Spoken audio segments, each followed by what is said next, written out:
Okay, hello everyone and good evening to everyone who is joining us today for our second Pharmacist CE webinar presented from NHPA for all of you to be educated with. So if I could get to the next slide. My name is Lisa Marie Serrano, and I am the Programs Chair Committee for the National Hispanic Pharmacists Association.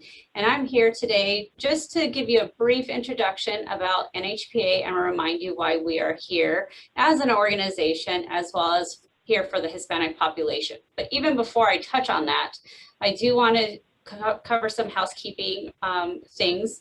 Make sure your microphones are all muted. We will have a significant topic discussion today, and we will have a Q&A session at the very end of this presentation. So definitely include your questions into the chat so you don't forget them. Also, keep them handy for that Q&A session at the very end. Next slide. So let's remind everyone why NHPA is here and why you are a member of NHPA, or you are soon to be a member of NHPA. Our mission is to empower Hispanic pharmacists and other members to improve the health of Hispanic populations in collaboration with public and private sector partners. Our vision all aligns with one another and is to be the lead pharmacy organization for improving the health of Hispanic populations in the United States. So make sure, if you are not a member of NHPA or you have friends, colleagues, students that want to become a member of NHPA, please direct them to our website to get more information or connect with us directly, and we will help you with that. So without further ado, I'm going to pass it off to our moderator, Dr. Ayala.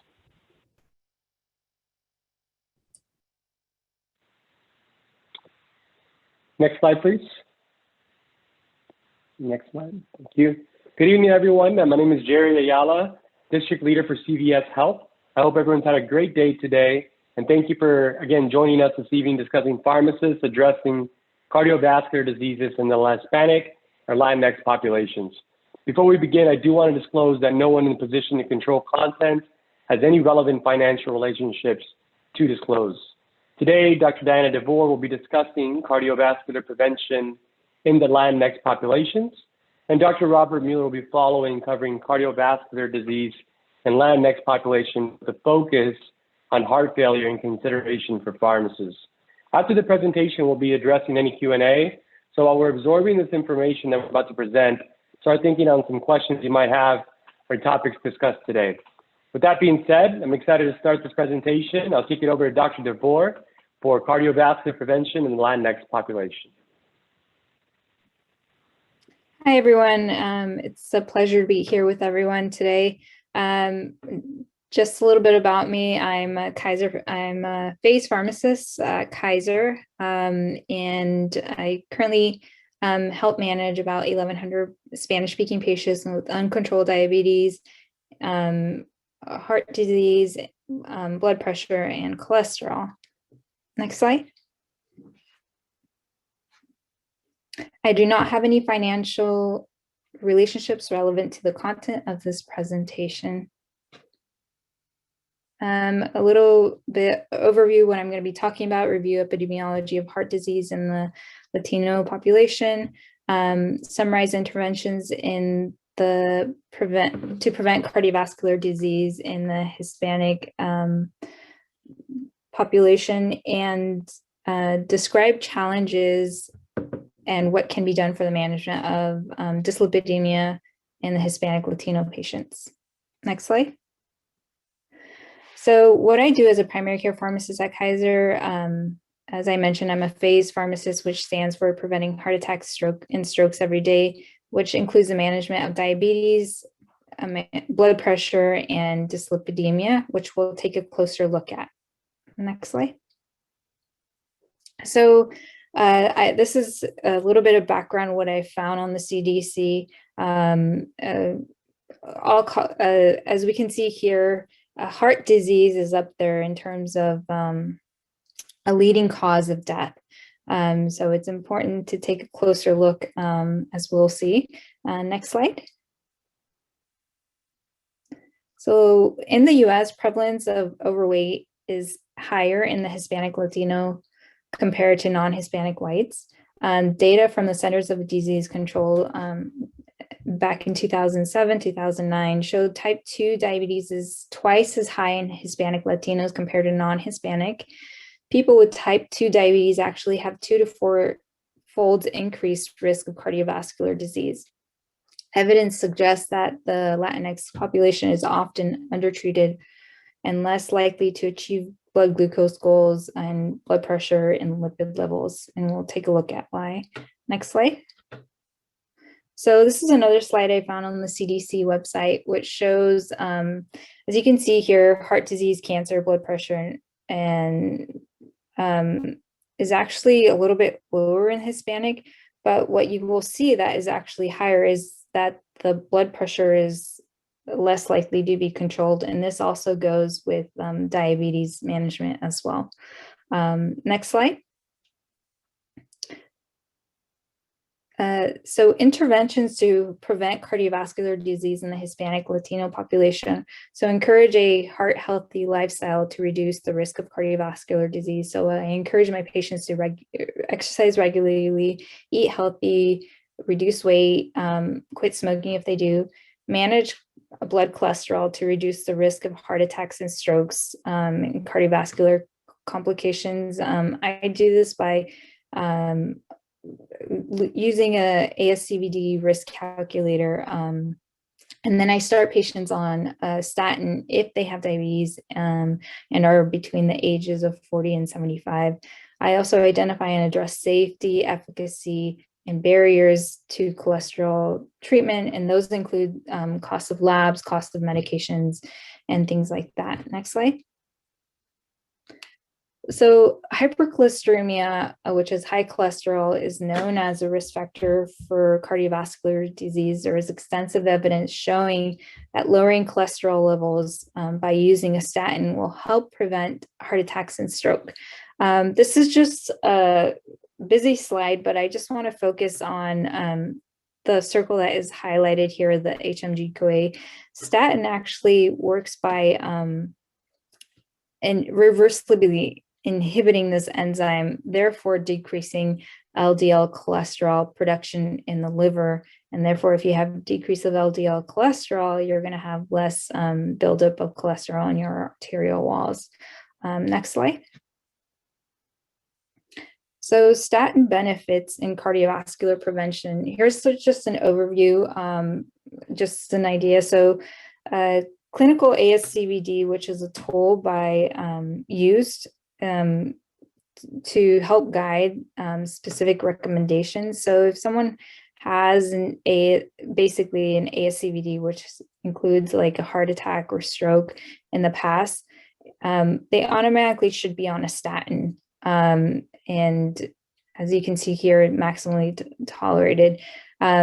If they have diabetes, and are between the ages of 40 to 75, we use statin as a primary prevention to prevent heart attacks and stroke. And just recently, I was looking at the diabetes, American Diabetes Association guidelines, and they've updated it as well to encourage statin use in patients, regardless of ASCVD, if they're between the ages of 40 to 75.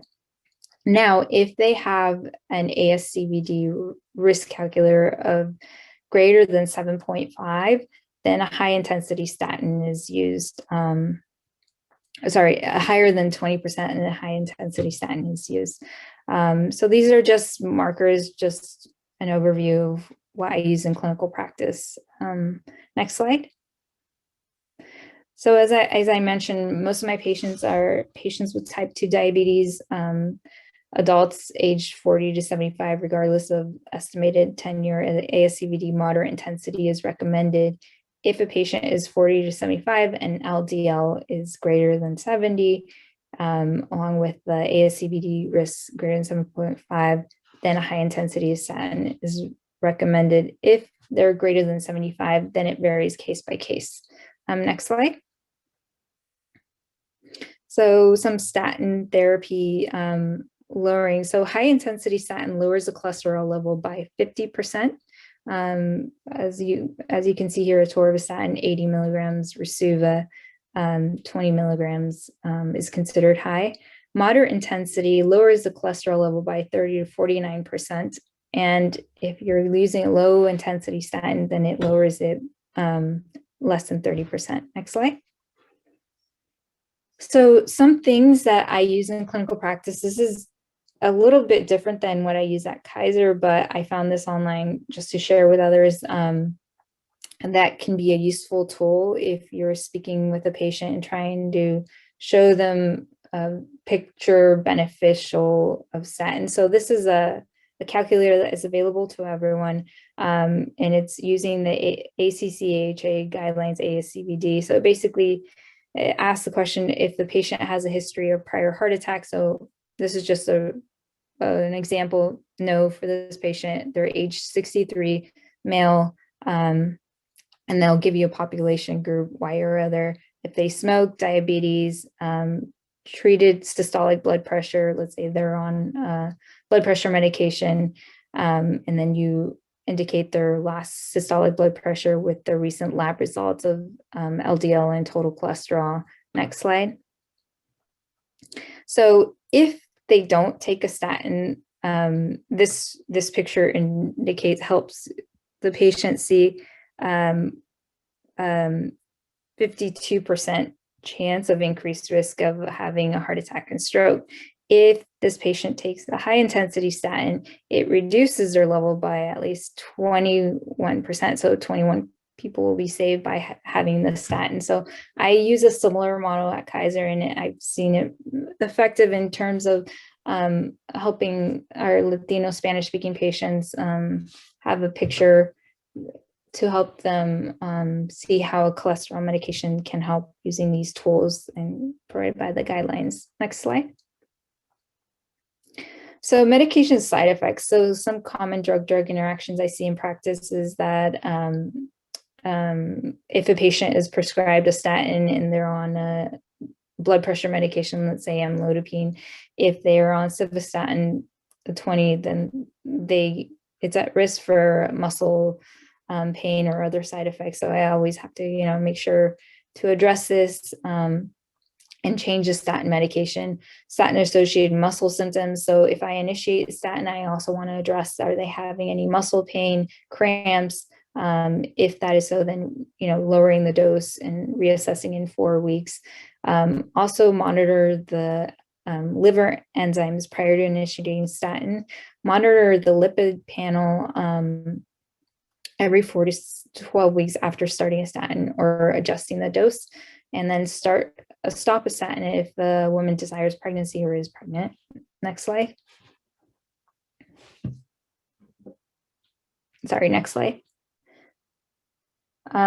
So some challenges of the management of dyslipidemia in the Latino patients that I've seen: low literacy. So for example, if a patient is discharged from the hospital, everything is printed in a written document, and so they don't sometimes understand what is on there, and so it leads confusion. So as a pharmacist, it's important to follow up with the patient by phone, or get a family member on the phone to make sure that whatever the medications they were discharged from the hospital related to heart disease or diabetes have been updated. A lot of things that I've seen in practice lost to follow-up. So a lot of my patients lose health insurance, or they go to Mexico and don't come back until a year or so. These are some of the barriers that I see. Optimizing statin doses. So because they haven't had a follow-up, we haven't really been able to update the most recent labs and things like that. And then I also have been advocating for referral to higher level care when needed. So if a patient has heart failure, always advocating, to be seen by cardiologists or other team members that can better address, make sure everything is up to date. So also cost of medication is another barrier that I've seen with my patients. The stress of working up to 3 jobs is a huge barrier, and then losing health insurance in and out of our system. Next slide. So some of the things that we can do is helping our Latino patient, Hispanic, get insurance through Affordable Care Act, using interpreter services when patients prefer to speak Spanish, as is the standard of care and will help eliminate language barriers. Request prescription labels to be written in Spanish, and when following up with patients, also make sure to know that they know what each medication is for and how to take. I see this comes up a lot. A lot of patients don't take their medication because they actually don't know what it's for. And so going through each medication, this is for cholesterol, but it also helps prevent heart attacks and stroke, is an important tool to use. This is for blood sugars, take it before or after meals. So all those things make, as a pharmacist, help you provide good care for our patients in terms of knowing what each medication is for and how to take and address any concerns they have. Any question? Or sorry, the next slide. Okay, so I'll save the questions and discussions for after Dr. Robert Mueller's presentation. Thank you.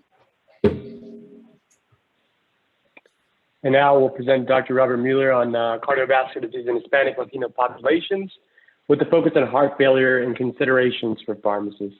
Take us away, Dr. Mueller. All right. Hello, everyone. Thank you, Dr. Ayala. Good evening, everyone. My name is Robert Mueller. I'm an associate professor of pharmacy practice at Concordia, University of Wisconsin, School of Pharmacy. I also practice as a clinical pharmacist, specializing in internal medicine at Ascension St. Joseph's Hospital in Milwaukee, Wisconsin. I received my bachelor's degree in Spanish and Portuguese studies from the University of Minnesota, as well as my PharmD degree.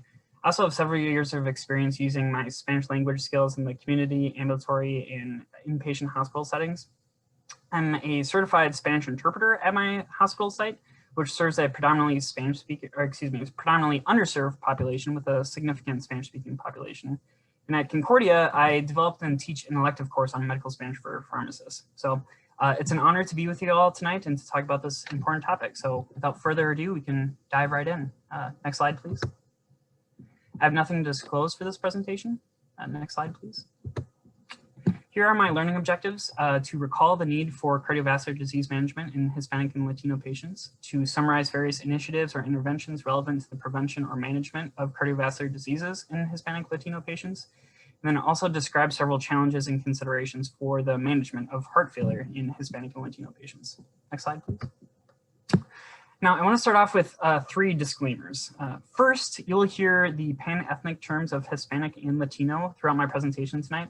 And I acknowledge that there are several distinctions between these 2 terms, and some people will have a preference for one or the other. But as it relates to the US Census, but more importantly, as it relates to the vast majority of research that's out there, these 2 terms are commonly used interchangeably. So for the purposes of this presentation tonight, I too will be using these terms interchangeably. Next slide.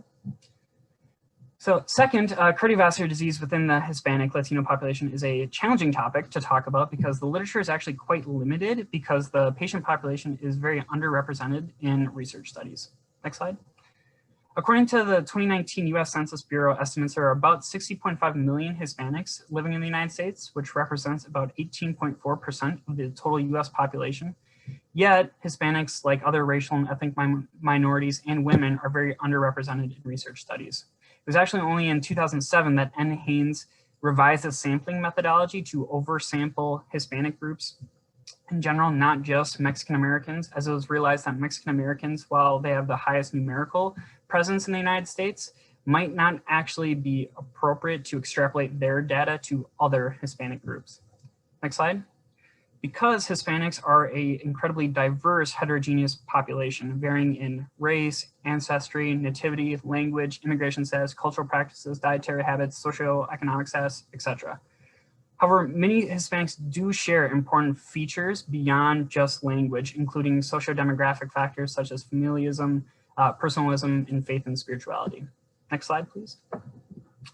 Unfortunately, too, among this diverse population, there are significant disparities related to language barriers, English proficiency, educational inequalities regarding high school and college diplomas, economic inequalities such as household incomes and poverty, insurance coverage, and health literacy, to name a few.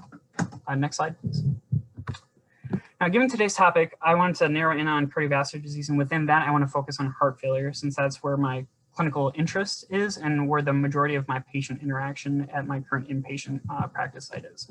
Next slide, please. According to AHA and 2018 data from the National Heart, Lung, and Blood Institute, cardiovascular disease is the #1 cause of death among Hispanics. Next slide, please. Which accounts for 27.1% of Hispanic male deaths and 28.3% of Hispanic female deaths. Cardiovascular disease is also the #1 cause of death in every Latin American country, as well as Spain. Next slide, please. And then one more. And among Hispanics 20 years of age or older, 48.3% of men have some form of cardiovascular disease, and 32.4% of women have some form of cardiovascular disease. Next slide, please.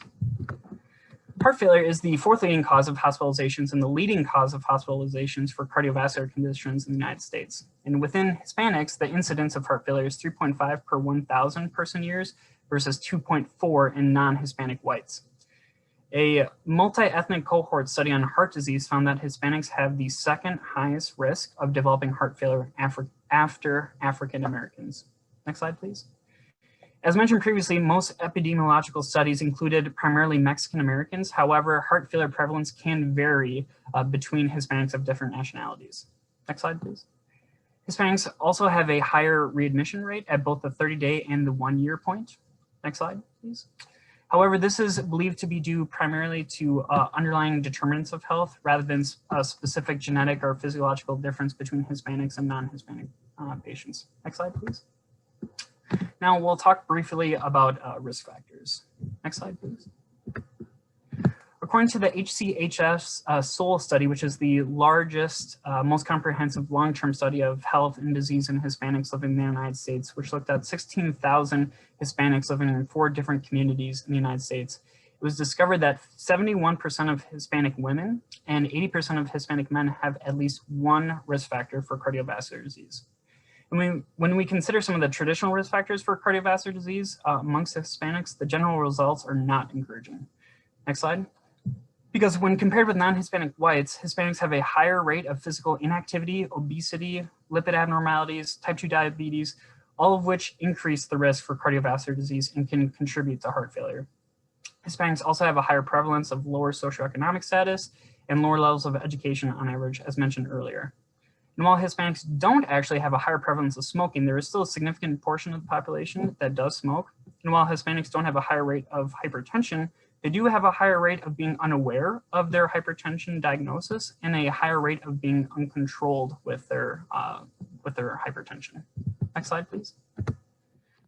So the interesting thing is, despite a higher prevalence of cardiovascular risk factors, as well as greater socioeconomic disadvantages, Hispanics actually are less likely to die from cardiovascular disease as compared with non-Hispanic whites, even when you adjust for variables such as age, sex, and comorbidities. This phenomenon has been deemed the Hispanic paradox. Next couple clicks, Marissa. So while there has been a lot of ink spilled over this topic, the paradox is not well understood and may not apply equally to all Hispanic groups or across all types of heart disease. Next slide. Yep, there we go, thank you. So some question the very existence of this paradox altogether, since it relies on census data for the denominator and death certificates as a source for the numerator. However, one potential explanation for this relates not to the presence of risk factors, but to the presence of beneficial factors that might be more prevalent in many Hispanic subgroups, including healthier dietary patterns, such as a higher intake of fruits and legumes, or the strong presence of nuclear families and high levels of social support. Other data suggest that the Hispanic paradox may be more fitting for foreign-born Hispanics rather than US-born Hispanics. Non-US-born Hispanics migrating to the United States tend to be younger and potentially healthier, which could skew the data. Next couple slides, actually, please, Marissa, and one more. There we go, thanks. Oh, I'm back, thanks. This, along with the reported desire of many immigrants to return to their native land in their final years of life to retire, or in the case of serious illness, is known as the salmon hypothesis or salmon bias. This too may affect mortality statistics. These theories underscore the potential importance of the acculturation process as a risk factor for Hispanics. Acculturation is the process by which new cultural elements and engagement in specific behaviors, including lifestyle, diet, beliefs, and values of a new country are acquired. Next slide. There are a number of factors that relate to this acculturation process, including language preference, socioeconomic status, education, nativity, demographics, duration of residence in the United States. It can be a fast or slow process. They can have mixed results, or excuse me, mixed effects, I guess, results, not all of which are healthy. Next slide. At least one study found that the more acculturated Hispanics were, the higher their risk for cardiovascular disease. In Hispanics, the acculturation process has been associated with obesity-related behaviors, increased smoking, alcohol intake, hypertension, diabetes. So the health advantage of foreign-born Hispanics seems to dissipate the longer their duration of residence in the United States. Regardless of the existence of the Hispanic paradox, though, cardiovascular disease poses a significant threat, and interventions to improve cardiovascular health in Hispanics is crucial. Next slide, please. So, and sorry, one more. So what are some important management principles we can consider? Next slide, please. A couple years ago, the American Heart Association published a very comprehensive approach to addressing this problem of cardiovascular disease within Hispanics. And it had a very public health focus, highlighting several different key elements. Next slide, please. Such as reducing health disparities, increasing awareness, and advancing our understanding. Next slide, please.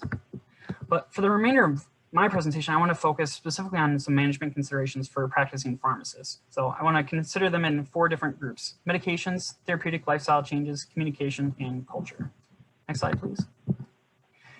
The first and perhaps most important thing that we can do, like Dr. Vore was talking about, is to improve hypertension, hyperlipidemia, and diabetes control through the appropriate use of medications. Several studies have demonstrated that when Hispanics are given access to appropriate medical care and medications, their health outcomes respond very well. Aside from studies, there have been several programs such as Project Dulce for diabetes that have used multidisciplinary teams and medications to improve diabetes management and achieve positive outcomes. Next slide, please. For heart failure specifically, pharmacists can make sure that a patient's left ventricular ejection fraction is being assessed, that patients are being treated with appropriate guideline-directed medical therapy, especially ACEs and ARBs or sacubitril valsartan with patients with a reduced ejection fraction. And patients are receiving discharge instructions and appropriate follow-up, possibly even from an AmCare pharmacist. Next slide, please. Several studies cite poor medication adherence within the Hispanic population. This could be due to a variety of factors impacting patients' motivation, knowledge, skills, and access to medications. Positive results have been seen in programs like Project Fluido, aimed at improving self-care. MTM has been shown to be very effective at improving medication adherence within the general population. So this might work well for very acculturated Hispanics. One study found that a common cause of medication non-adherence within the Hispanic population was related to confusion regarding when prescriptions would be ready and pharmacy hours. So just simply clarifying those couple things could help with medication adherence. Pharmacists could also help ensure affordable access to medications and help improve medication adherence using the 4C questions, which I'll talk about later. Next slide, please. And then as far as CAM use, CAM studies within Hispanics have revealed mixed findings. Some studies found that CAM use among Hispanics was lower than non-Hispanics, whereas other studies found that herbal teas and plant-based substances were among the most frequently reported treatments among Hispanics. So I believe at the very least, pharmacists can do a good job about asking patients about their CAM use and know how this CAM use might facilitate or impact treatment. Next slide, please. Pharmacists can also encourage a number of therapeutic lifestyle interventions. Next slide. For example, Life Simple 7 campaign from AHA highlights 7 simple approaches to heart healthy living that are not expensive, available to everyone, and even modest improvements in these things can have a significant impact on heart health. Next slide, please. Pharmacists can help reinforce the importance of healthy diets and healthy weights and help counsel on the consumption of culturally relevant or appropriate foods that can promote better heart health. There's a very nice condensed heart healthy eating Latino style document published by the National Lipid Association, which outlines some general recommendations about this. Next slide. And even with the low prevalence of smoking in the Hispanic population, when this is encountered to help promote smoking cessation, pharmacists can appeal to the health benefits of quitting smoking, not just to the individual, but to the patient's family, and help encourage the family to take an active role in helping to motivate the patient to quit smoking. One study showed that Hispanic patients might not be familiar with the over-the-counter availability of several nicotine replacement therapies, so increasing a patient's awareness of this could be helpful. However, if nicotine replacement therapy is used, you may consider avoiding recommending gum, because within many Latin American cultures, chewing gum is still considered somewhat rude. Next slide, please. Finally, pharmacists can help encourage physical activity through community-based interventions. Next slide, please. Regarding communication, pharmacists should consider utilizing the Spanish language appropriately for Spanish-speaking patients. However, one thing that I always emphasize in my medical Spanish course that I teach is that you should never use Spanish beyond your own comfort and abilities. So it's possible that using Spanish appropriately could lead to more harm than good. So if you don't speak Spanish, you might only be able to safely and effectively say, like, hola, buenos dias in Spanish, and that's okay. Even little phrases like that, when done respectfully, can go a long way in building rapport with Spanish-speaking patients. And that's better than opening up the door to medication errors and miscommunication to take place. To help ensure that there is no miscommunication, using the teach-back method is always crucial. Having printed information in English and/or Spanish can be helpful if the patients are able to read in their primary language. There are several excellent resources out there in both English and Spanish about this, from the American Heart Association, ADA, Medline Plus, CDC, NIH, etc. However, there might be some barriers related to the patients being able to read in their primary language. So to avoid embarrassment, I simply recommend asking patients if they would like to receive printed information in English and or Spanish, and then they can accept or reject it as they see fit. I think it's also important to personalize conversations using the patient's name and avoid appearing rushed in our communication. Small talk, even though it might not seem beneficial, but like asking a patient, hi, how are you? How's your family? That can be a small investment, but really help build professional rapport and lay the foundation for caring for many Hispanic patients. And due to the strong family emphasis within many Hispanic cultures, it's generally a good idea to include family members in treatment discussions if the patient consents to this. Finally, it's recommended to use simple patient-friendly terminology, visual aids, as Dr. Vore mentioned, and then open-ended, non-judgmental questions. Next slide, please. Such as the 4 C's I found to be helpful. This is, the 4 C's are 4 questions adapted by Galante and colleagues that might be helpful in understanding why a patient might not be adherent to their specific medication treatment. The 4 C's questions get at the patient's perception, cause, treatment, and consequences of the disease. So I have them listed here in English and Spanish. Next slide, please. Specifically regarding culture, there are a couple additional considerations that I think we can discuss. Next slide, please. If you are unsure or certain that there is a cultural difference between you and a patient, whether or not it's a Hispanic patient or not, utilizing the LEARN model can be helpful, which helps identify and resolve cultural differences that may arise. Next slide, please. For many Hispanic patients, their faith or spirituality plays a vital role in their lives. Therefore, I believe their spirituality should be not ignored, but rather acknowledged and respected. Again, due to the strong community connection among many Hispanic patients, pharmacists might be able to connect the patient to community-based interventions, such as healthcare screenings in pharmacies or church-based or school-based interventions. It's also important to be flexible and easygoing with time, as many Hispanic cultures are present time oriented. And then finally, I think it's important to be mindful of shared cultural values among many Hispanic cultures, such as simpatía, respeto, familismo, and personalismo, which I haven't defined yet, but I've kind of incorporated throughout some of these cultural pearls. So next slide, please. And I have some assessment questions that we can go through now. Next slide. So true or false, and feel free to put your comments in the chat as far as the responses go. True or false, Hispanic patients may have a higher prevalence of risk factors for cardiovascular disease, but cardiovascular disease is actually an uncommon cause of death for Hispanic patients. So is that true or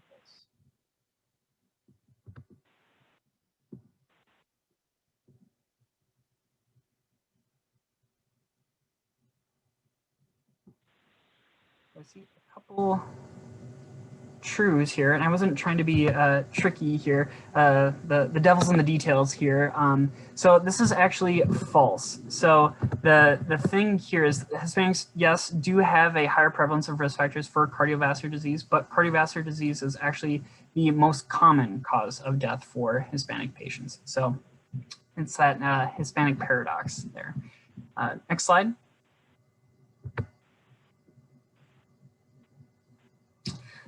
Second assessment question, which of the following accurately describes a consideration relevant for pharmacists when treating a Hispanic patient with heart failure?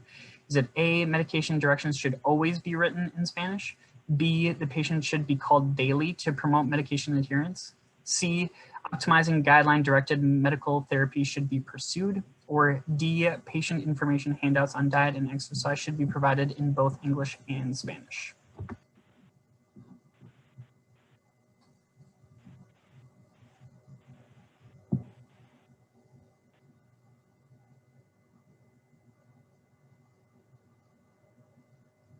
So I see 1C, and yes, that is correct. So medication directions could be written in Spanish, if the patient speaks Spanish and requests that. But again, within the Hispanic population, there are different language preferences, and patients might be Hispanic and not be able to speak Spanish. So that should be based on what the patient prefers.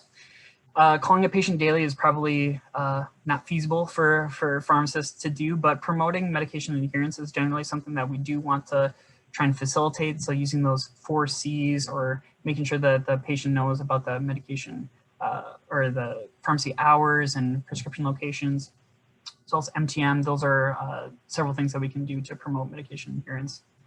And patient information handouts in English and Spanish might be great, and we should offer those if the patient is able to read, especially in their primary language. That would be great. But to avoid embarrassing them if they're not able to, just to offer the resources in English and or Spanish, whatever their preference is, and then they can accept it or reject it as they see fit. And then finally, assessment question number 3. Next slide, please. Which of the following accurately describes a challenge for managing heart failure in Hispanic patients? So this is a select all that apply. A, Hispanics are underrepresented in research studies, so it can be difficult to apply evidence-based guidelines to the Hispanic patient population. B, Hispanics have a genetic predisposition towards having adverse effects to medications, so medication adherence is often a concern. C, Hispanics are a heterogeneous patient population, so it can be difficult to apply results of studies across the patient population. Or D, cultural and communication differences between Hispanic patients and providers may increase barriers to achieving positive outcomes. So again, this is a select all that apply.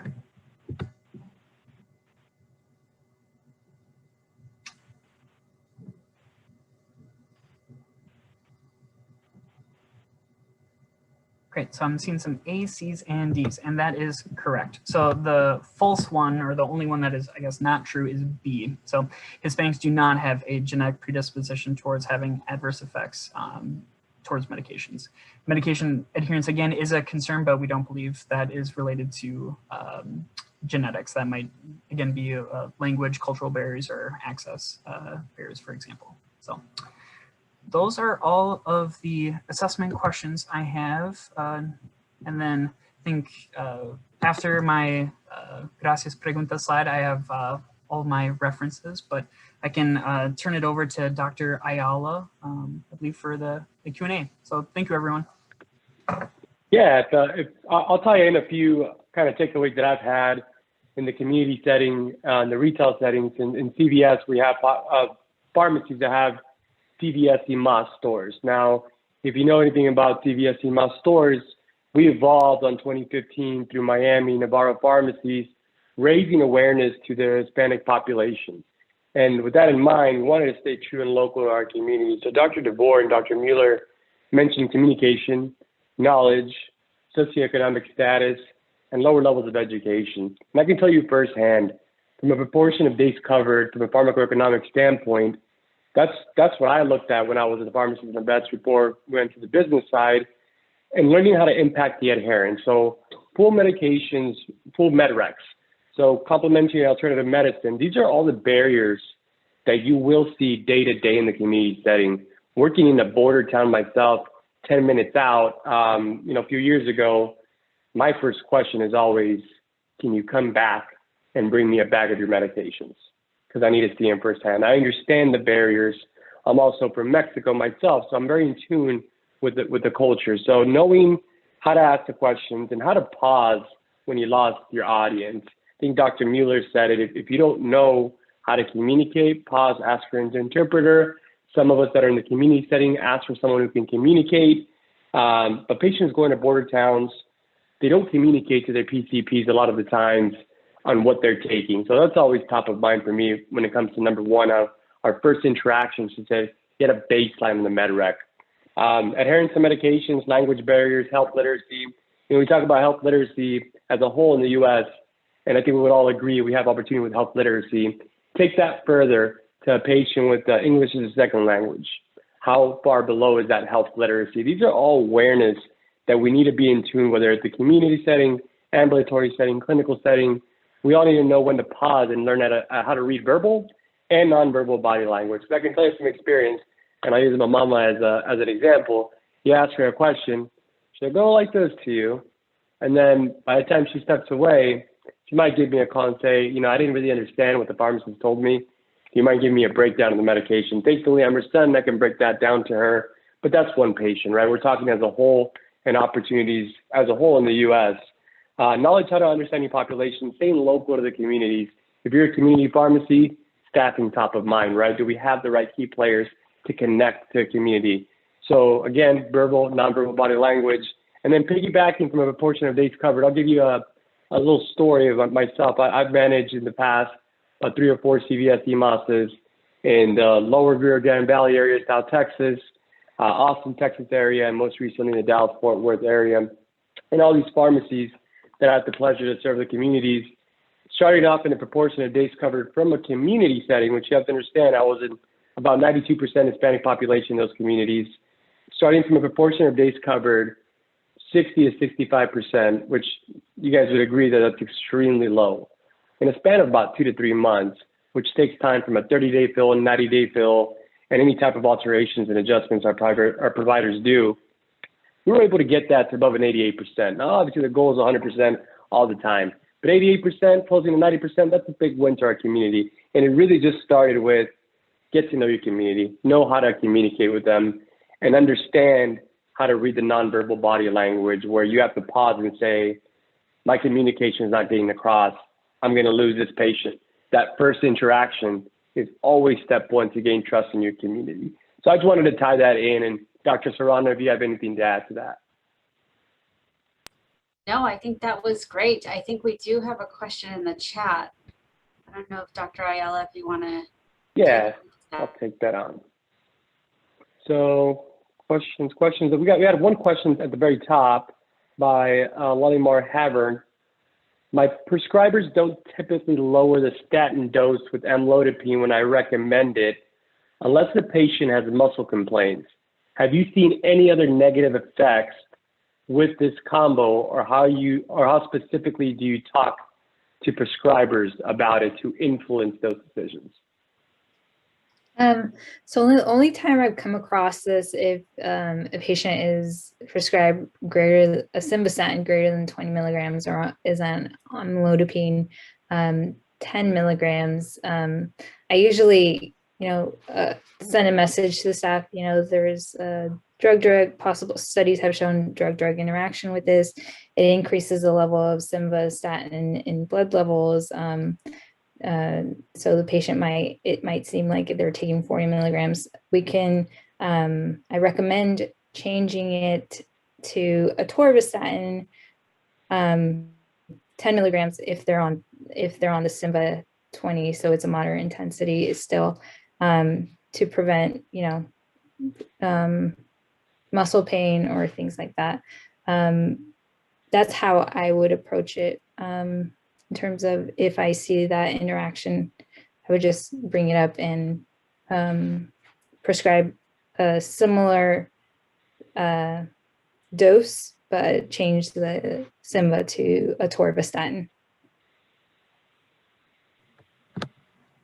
Yeah, and I can just piggyback off of that. I think that's a good recommendation from Dr. Vore. In my hospital, actually, we don't have Sympazan on the formulary. We just have Atorvastatin and Pravacin. So yeah, I don't generally have to deal with that problem a lot because I'm either converting people to one of those agents, Atorvastatin or Pravacin, or they're already on that. So. Yeah, and just from a community perspective, a lot of times when you tie in the why and then the potential gaps when it comes to adherence on the cost, whether it's insured or uninsured, Dr. Mueller, Dr. Vore touched on insured and uninsured patients, a lot of time tying into the physician, hey, I think it's best if we do this combination. It aligns with the research I've had. This will increase adherence to your patient, will lower the healthcare costs and then make them come back from, be routinely invested in their adherence. So tying in not only the expertise, but also the cost, which is we're all trying to combat, and simplifying regimens. So a lot of times we know simplified regimens might be more effective from an adherence standpoint.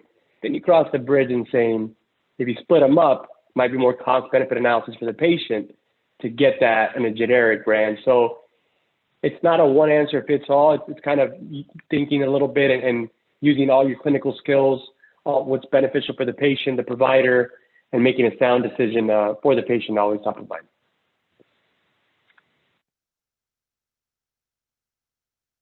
Any other questions, everyone? I know we had a lot of good insight and knowledge in this amazing presentation, so put your thinking hats on. I want to make sure we generate some good questions here. Yeah, definitely. It was a phenomenal presentation. I really want to thank Dr. DeVore, Dr. Mueller, and Dr. Ayala for a really educating, packed hour for us to definitely take away. I do have a slide up that shows you how to connect with NHPA. And the reason why I have this up is because we really want to hear from you as to what you want to hear from us and from our educators to teach you more about how to improve the health of Hispanic populations. We chose cardiovascular disease mostly because of its impact with the Hispanic population. But wow, I really didn't realize the depth and the impact of cardiovascular disease on the Hispanic population until this presentation. And it's actually quite disturbing to hear some of the numbers that Dr. Mueller presented about cardiovascular disease being one of the most common cause of death of Hispanic and Latino patient populations. And the Hispanic population over 20 years old, that's so young, 48% of men have cardiovascular disease. And about a third of women have cardiovascular disease. And so only us and getting our colleagues together, teaching those who are coming into our profession to change these numbers are going to do that. And so that's where NHPA steps in to be able to give you those tools. So just as with this presentation, we want to be able to give you those tools to be able to change those numbers for other disease states that are impacting our people. So definitely reach out to us on one of these platforms. I will also put my information into the chat, and you could connect with me directly if you have any ideas on the next presentations to be able to give us ideas so we could inform you and give you those proper tools. So I don't see any other questions in the chat. So we'll go ahead and head to the next slide.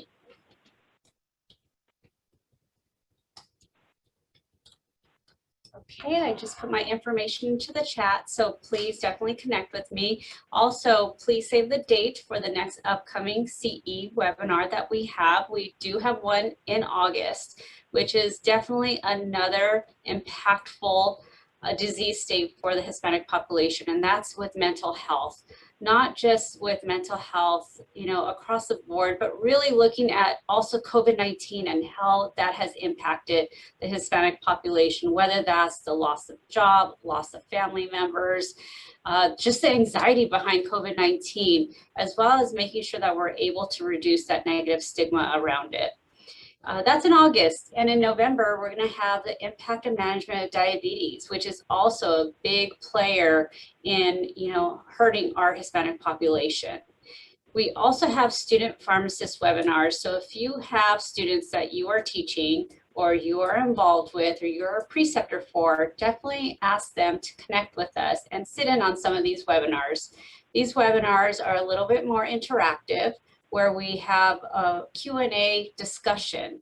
We just had one in April with career interview preparation, and it was really fun and exciting, where we got to, really get down and show our vulnerable side as pharmacists, and for, being on the other side and connecting with those students to let them know how we were afraid during those interviews and what we did wrong, and how to allow them to see those fatal flaws that we created, so to teach them the right way. We have one in September that is titled How to Make the Most Out of Pharmacy School. So all those new incoming first-year pharmacy students or those applying to pharmacy school will understand how to make themselves good candidates for whatever career path they're choosing. In December, we will also have another one to have their application be able to stand out from the crowd. Usually around December, that's when people are trying to decide if residency is right for them, a fellowship, or which way they're going to go. So we're going to help them have their application or their CV stand out from the crowd. So again, please connect with us in any which way, and we'll be happy to have a discussion with you. Any last comments from any of our speakers? No, I just want to thank Dr. DeVore and Dr. Mueller, Dr. Serrano as well, giving the opportunity to be here. It was a great presentation. Even I learned a thing or two, of course.